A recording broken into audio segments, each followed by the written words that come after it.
Hari ni nak share dengan korang resipi nak buat char kway teow. Jom masak. First kali, korang rebus dulu kulit udang, kepala udang. Lepas tu korang blend dia sampai halus. Then korang blend juga bawang besar, bawang putih. Lepas tu tumis dia sampai garing dan masukkan cili bawang 2 sudu besar tau. Lepas tu masukkan cube ikan bilis. Then korang masukkan kulit udang yang dikisar tadi. Kacau-kacau dia sikit. Lepas tu korang masukkan cube udang daripada Serai Malaya. Masukkan satu cube udang ni pun dah rasa tau char kway teow ni. Lepas tu korang masukkan kicap sikit, sos tiram sikit, dan korang masukkan sos ikan. Kacau-kacau dia, masukkanlah telur 2 biji.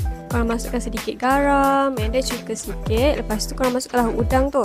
And then korang masukkanlah kway teow. Akhir sekali korang masukkan tauge dengan daun kucai. Dah siap char kway teow kita.